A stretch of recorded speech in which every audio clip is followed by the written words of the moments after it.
GCSEs, IGCSEs are hopefully out of the way and you're on to your next big decision, what to take for your A-levels, or maybe you've even already made it. But if you've based your decision on advice like don't forget to choose what you enjoy or look up your uni courses, hold on a minute, because I think there's a far better way. And my golden piece of advice is work backwards. I'll explain what I mean with that in the video.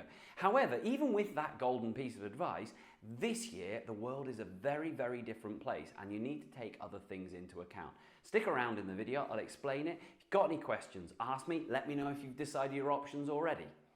If we think about it, you're going to spend 2 years at A-levels, you're then going to spend around 3 years at university, and then you're going to spend the next 40 years in a career based upon those qualifications. I can't tell you the amount of people that finish university and then go, right, well, what job am I going to get? Only discover the one they like, they're not actually qualified for. So work backwards.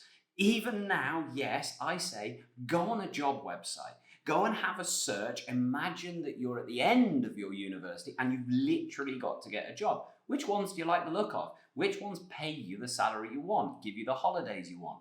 Once you find that job, work back from there. Okay, what qualifications do I need from this job? What university, what A-levels do I need to get on that qualification? If you're not sure, get in contact with them. It's a great connection. You'll be amazed how businesses will respond to 16-year-olds, and they may keep you on the books creating a job opportunity. Even better than that, A-levels are difficult. You're going to need to work hard. That will give you your objective. When times are tough, you say, well, this is why I'm working, because in the future, this is the life, the salary that I want.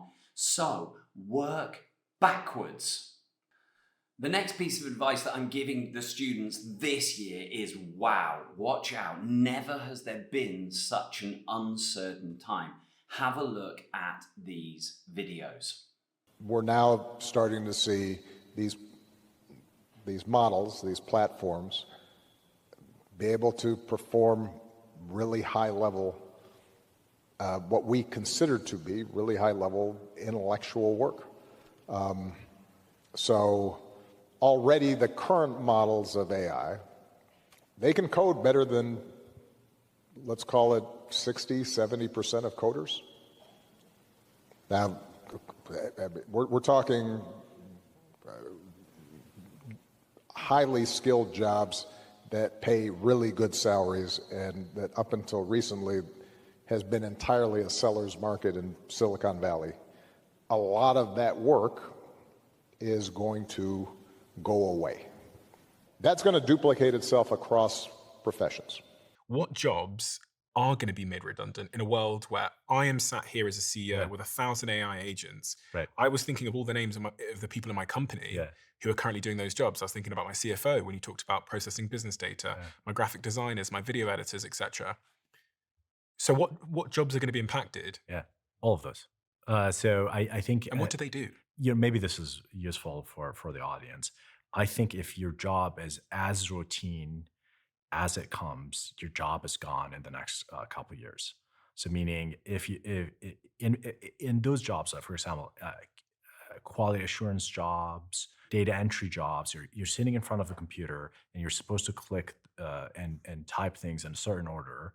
Operator and those technologies are coming on the market really quickly, and those are going to displace a lot of labor. Accountants, lawyers. Yes.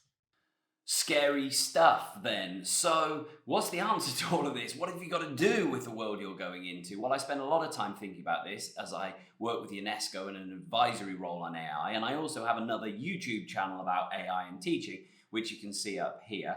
But having said all of that, here's the simple answer. I don't know. In fact, nobody does. Anyone who tells you this is for certain, well, they're wrong.